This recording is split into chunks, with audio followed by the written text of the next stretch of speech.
शिवसेनेच्या खांदापालटा संदर्भात आज अधिकृत घोषणा होणार असल्याची माहिती सूत्रांकडून मिळते। उद्धव ठाकरेंकडून विधान परिषदेतील सेनेच्या इतर सदस्यांना खांदेपालटाचे स्पष्ट संकेत देण्यात आलेत। विधान परिषदेच्या गटनेतेपदाची जबाबदारी दिवाकर रावतेंकडून अनिल परब यांच्याकडे देण्यात येणार असल्याची माहिती मिळते। तसंच विधान परिषदेतील शिवसेनेच्या मंत्र्यांवरही टांगती तलवार आहे।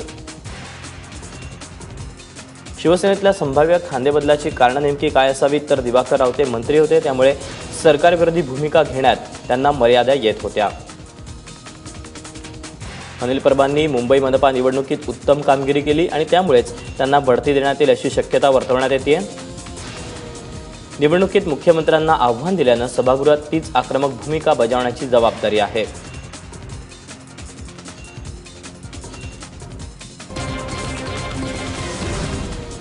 सध्या अधिवेशन सुरू असताना काल भाजपनं स्नेहभोजनाचा कार्यक्रम आयोजित केला होता। महसूल मंत्री चंद्रकांत पाटील यांच्या निवासस्थानी हे स्नेहभोजन काल रात्री पार पडलं। मात्र मित्रपक्ष असलेल्या शिवसेनेलाच या स्नेहभोजनासाठी निमंत्रण देण्यात आलं नव्हतं। शिवसेनेसह काँग्रेस, राष्ट्रवादीला स्नेहभोजनासाठी बोलावलं गेलं नव्हतं, पण एमआयएमला मात्र भाजपनं निमंत्रण दिलं होतं। या स्नेहभोजनाला भाजपच्या आमदारांसह 7 अपक्ष आमदार, बहुजन विकास आघाडी, शेकाप, मनसे, समाजवादी पार्टी, भारिप आणि मार्क्सवादी कम्युनिस्ट पक्षाच्या आमदारांनाही बोलावण्यात आलं होतं। त्यामुळे सतत दबाव टाकणाऱ्या शिवसेनेला भाजपनं या स्नेहभोजनाच्या माध्यमातून इशारा दिलाय का असा सवाल उपस्थित होतोय। उत्तर प्रदेशमध्ये ज्याप्रमाणे 1 लाख रुपयांपर्यंतचं कर्ज माफ करण्यात आलं, याप्रमाणे महाराष्ट्रातही कर्जमाफी नको तर पूर्णपणे कर्जमाफी करा अशी मागणी माजी मुख्यमंत्री पृथ्वीराज चव्हाण यांनी केली। सर्व विरोधी पक्षातील नेत्यांनी एकत्रितरित्या कर्जमाफी संदर्भात पत्रकार परिषद घेतली। यावेळी अजित पवार, राधाकृष्ण विखे पाटील, पतंगराव कदम, सुनील तटकरे हे नेते हजर होते। हे यूपी पॅटर्न, चेन्नई पॅटर्न अभ्यास करतो वगैरे मुख्यमंत्री म्हणत असतील। आमची मागणी अशी की 30,500 कोटीचं कर्ज माफ झालं पाहिजे। तुम्ही जर यूपी पॅटर्न करून 1 लाखापर्यंत कर्ज माफ करतो म्हटला तर आम्ही बिलकुल स्वीकारणार नाही। स्पष्टपणे जातो, मला जास्त काही सांगायचं नाही। आणि त्यामुळे 30,500 कोटी रुपयाचंच कर्जमाफी झाली पाहिजे। शेतकऱ्यांच्या कर्जमाफीच्या मुद्द्यावरून विरोधक आक्रमक झाले असताना भाजपचे आमदार प्रशांत बंब यांनी शेतकऱ्यांना अजिबात कर्जमाफी देऊ नका अशी मागणी केली। त्यामुळे विधानसभेत शिवसेनेनं आक्रमक पवित्रा घेतला। अखेर भाजपचे काही आमदार आणि मुख्यमंत्री देवेंद्र फडणवीस यांनी हस्तक्षेप करत गोंधळ कमी करण्याचा प्रयत्न केला।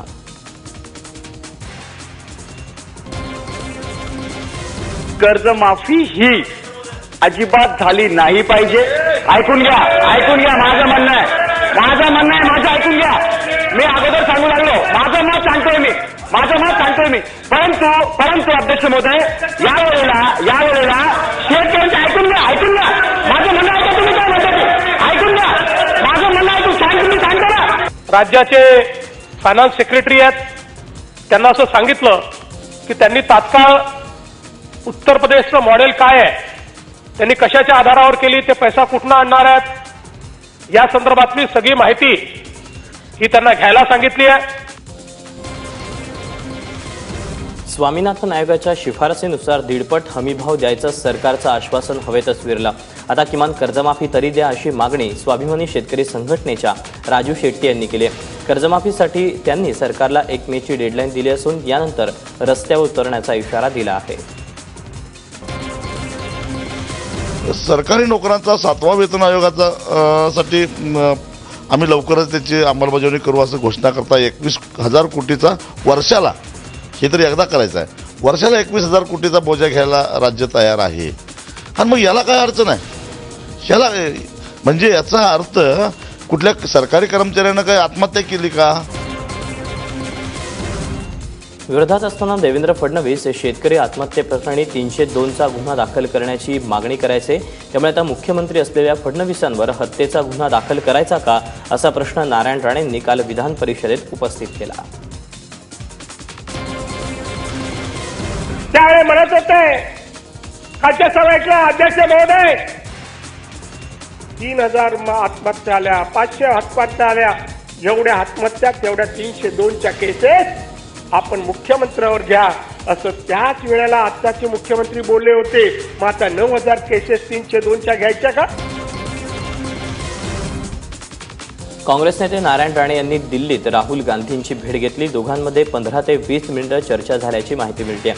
निलेश राणे यांनी अशोक चव्हाणांबद्दल जाहीर वक्तव्य केल्यानंतर त्यांच्यावर निलंबनाची कारवाई करावी अशी मागणी चव्हाणांनी काँग्रेस हायकमांडकडे केली होती। त्यानंतर राणेंनी थेट राहुल गांधींची चर्चा केल्यानं ही भेट राज्यातल्या काँग्रेसमध्ये त्यांचं महत्त्व वाढवणारी ठरली।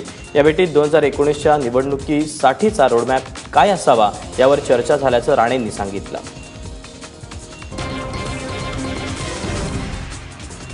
शिवसेनेचे खासदार रवींद्र गायकवाड यांनी विमान कंपन्यांच्या नाकावर टिच्चून विमानानं प्रवास करून दाखवला। गायकवाड चार्टर्ड विमानानं दिल्लीत दाखल झाले, मात्र शिवसेनेनं या वृत्ताला अधिकृत दुजोरा दिला नाहीये।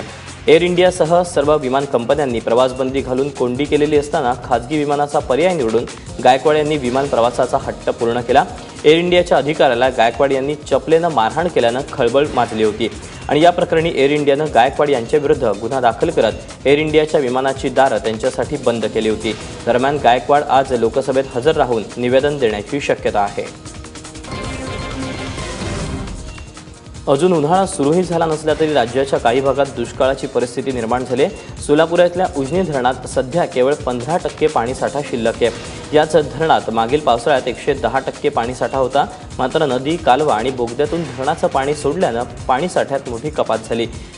एकंदरीत या पाण्याची पातळी मोजण्यात आली आणि आता हा 15% पाणीसाठा अजून जून महिन्यापर्यंत पुरवण्याचं आव्हान प्रशासनापुढे आहे। बुलढाण्यातल्या मलकापूरमधील निमखेडीत बापानंच मुलीवर कुऱ्हाडीनं वार करून तिची हत्या केली। मनीषा हिंगणे या मुलीनं निमखेडीतल्याच गणेश हिंगणेशी आंतरजातीय विवाह केला। याचाच राग मुलीचे वडील बाळू हिवरे यांच्या मनात होता। मनीषानं गणेशसोबत पळून जाऊन लग्न केल्यानं वडिलांनी मनीषाच्या शरीरावर कुऱ्हाडीनं वार केले। दरम्यान आरोपी वडील बाळू हिवरेला पोलिसांनी अटक केली आहे।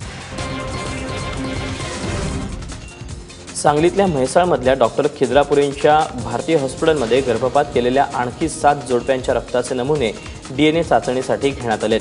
यापूर्वी 7 जोडप्यांचे रक्ताचे नमुने घेण्यात आले होते, त्यांचा अहवाल अजून पोलिसांना मिळालेला नाहीये। या प्रकरणी आतापर्यंत एकूण 14 जोडप्यांच्या रक्ताचे नमुने DNA साठी घेण्यात आलेत।